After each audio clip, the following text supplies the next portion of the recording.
The girl suddenly heard a burst of chirping. She looked down and saw a nest of goose eggs beneath the tree. She carefully picked up each egg, cradled them in her arms, and carried them home. Then secretly took her father's desk lamp and placed it at the bottom of a drawer to keep the eggs warm above it.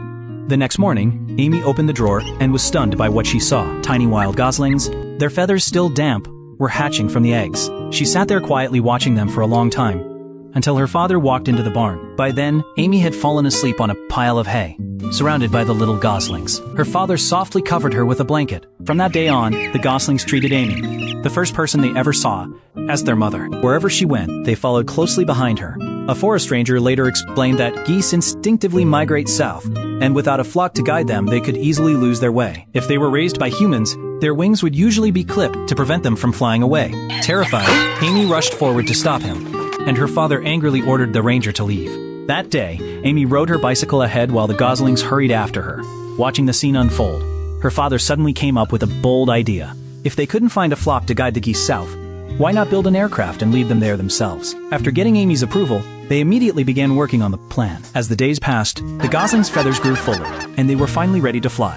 Her father decided it was time for a test flight, but when the plane took off, the goslings simply stood there without moving. No matter how hard Amy tried, they refused to follow. Left with no choice, Amy secretly snuck out while her father was resting, and flew the plane by herself. This time, the goslings finally followed her into the sky, but lacking flying experience, she crashed into a nearby fence not long after takeoff. Her father rushed over in panic, only to discover that, thankfully, Amy was unharmed. After the accident, he decided to fly alongside her himself. The goslings inside the pen saw her soaring through the air. They pecked through the ropes, broke free, and flapped their wings as they chased after her. Their journey south had officially begun. Before long, Amy's story was featured on television. People in every city eagerly waited for her arrival.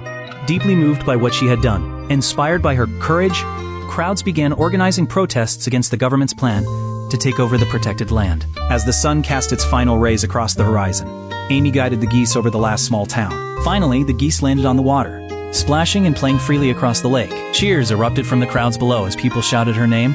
Even the government was moved by Amy's determination, and in the end, they abandoned the redevelopment plan altogether, preserving the geese's natural habitat.